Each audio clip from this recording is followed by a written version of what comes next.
नमस्कार। और सबसे पहले तो मैं संजय जी का आभारी हूँ, सुषमा बहन का आभारी हूँ कि मुझे ऐसा पुरस्कार दिया। इस मंच पर इतने महान अतिथि हैं, विनर्स हैं कि जितनी उनकी तारीफ की जाए कम है।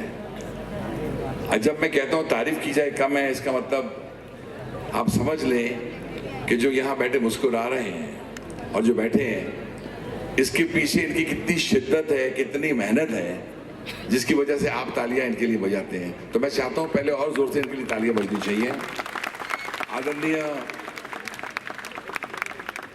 लोकेश मुनि जी, आदरणीय गोपाल दास जी, जितने भी अतिथि हैं जिनका मैं नाम जानता हूं और पहचानता हूं, अभी बातें हो रही थी उनसे, उन सबको मैं तो नमन करता हूं। साथ साथ उन बच्चों को मैं बहुत आशीर्वाद देता हूं जिन्होंने छोटी सी उम्र में अपना झंडा गाड़ा है कला का।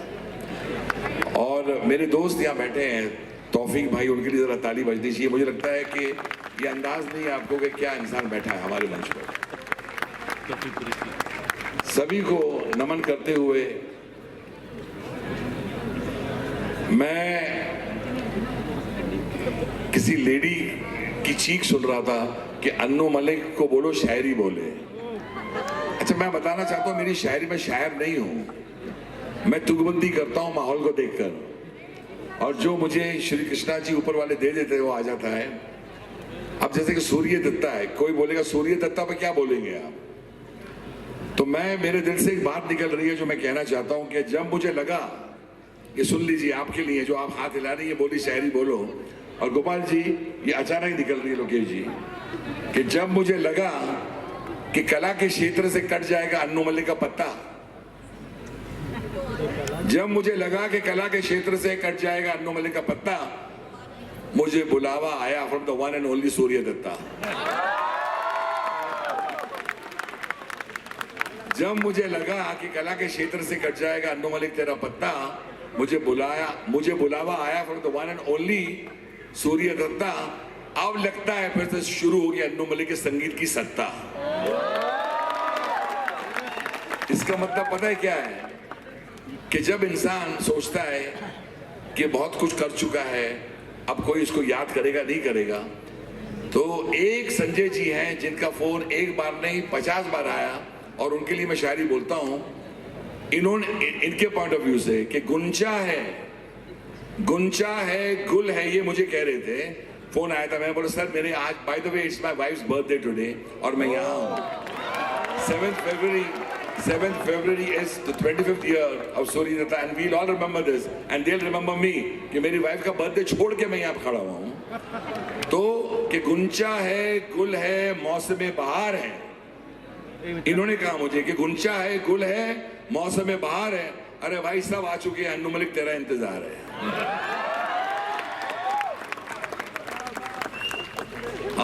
आदरणीय रजा मुराद साहब, मैं आपकी जितनी तारीफ करूं कम है। आपने कुछ ऐसी यादें ताज़ा कर दी मेरे बचपन की और मेरे फादर की कि मैं वहाँ बैठे बैठे मेरी आंखें नम हो गई थी।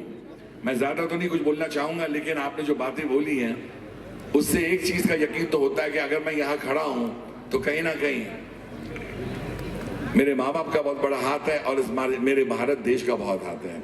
मैं ये सबसे कह रहा था, हमारे अशोक जी से कह रहा था जो मंच पर हैं, कि there is no country better than India. मैं जब 15 साल का था मैंने एक गाना लिखा था, कसम ली है हमने कसम ना तोड़ेंगे। I was only 15। कसम ली है हमने कसम ना तोड़ेंगे, वी लव यू ओ इंडिया तुझे ना छोड़ेंगे। I was only 15 and I wrote this song which was recorded when I was only 21. वो मुखड़ा सुनाता हूँ before I go anywhere। यहाँ मेरे पास ना साजिंदे हैं, ना सिंथेसाइजर है, ना गिटार वाला है, कोई नहीं है, एक निहत्ता अन्नू मलिक खड़ा हुआ है। तो thank you for calling me a volcano of talent. I will show that volcano of talent right here sir.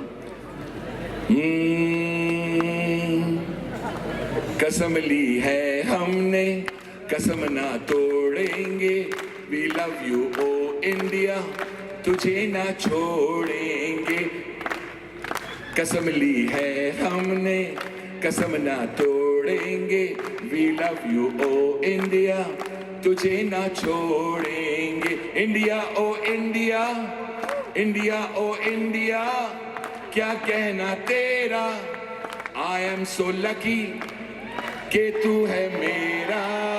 India ओ इंडिया, क्या कहना तेरा। आई एम सो लकी कि तू है मेरा। अगर मर जाए तो हम बिछड़ जाए तो इंडिया में लेंगे हम जन्म फिर से यारा। कसम ली है हमने, कसम ना तोड़ेंगे। वी लव यू ओ इंडिया, तुझे ना छोड़ेंगे। अब आदरणीय लोकेश जी ने एक बात बोली